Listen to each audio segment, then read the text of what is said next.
তাই সম্মানিত উপস্থিতি, আমরা আমাদের সন্তানদেরকে ছোটবেলা থেকেই উত্তম আদব আখলাক দিয়ে বেড়ে উঠানোর পাশাপাশি সর্বপ্রথম যে কাজ করতে হবে, আমরা আমাদের সন্তানদেরকে তাওহীদের শিক্ষা দিতে হবে। আপনারা সবাই জানেন সূরা লুকমানে আল্লাহ সুবহানাহু ওয়া তাআলা লুকমান হাকিমের কথাগুলো আমাদের সামনে উপস্থাপন করেছেন।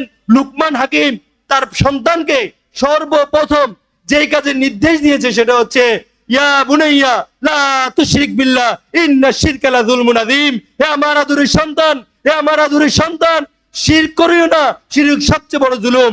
আপনি আমার সর্বপ্রথম কাজ হবে আমাদের সন্তানদেরকে সর্বপ্রথম দাওয়াত দেওয়া শিরকের। শিরক থেকে যখন আপনার সন্তান দূরে থাকবে, বিদআত থেকে যখন আপনার সন্তান দূরে থাকবে, ইনশাআল্লাহ আপনার সন্তান তাওহীদের উপর বড় হবে।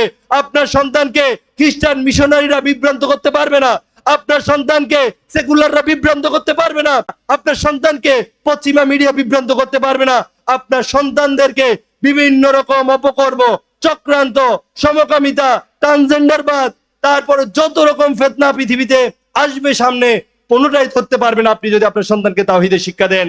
তাই সম্মানিত উপস্থিতি, আপনাদের সবাইকে আমি সর্বশেষ যে বার্তা দিতে চাই সেটা হচ্ছে আপনারা আপনাদের সন্তানদেরকে উত্তম তাওহীদের শিক্ষা দিবেন, শিরক এবং বিদআত থেকে দূরে রাখবেন এবং শিরক এবং বিদআতের বিরুদ্ধে অতন্ত্র প্রহরী করে গড়ে তুলবেন। ইনশাআল্লাহ আপনারা দুনিয়াতে এবং আখিরাতে উপকৃত হবেন, আপনার সন্তানরাও দুনিয়া এবং আখিরাতে উপকৃত হবে। আল্লাহ সুবহানাহু ওয়া তাআলা আমাদের সবাইকে সঠিক তাওহীদবাদী সন্তান জন্ম দেওয়ার পরিচর্যা করার তৌফিক দান করুন। আসসালামু আলাইকুম ওয়া রাহমাতুল্লাহি ওয়া বারাকাতুহু।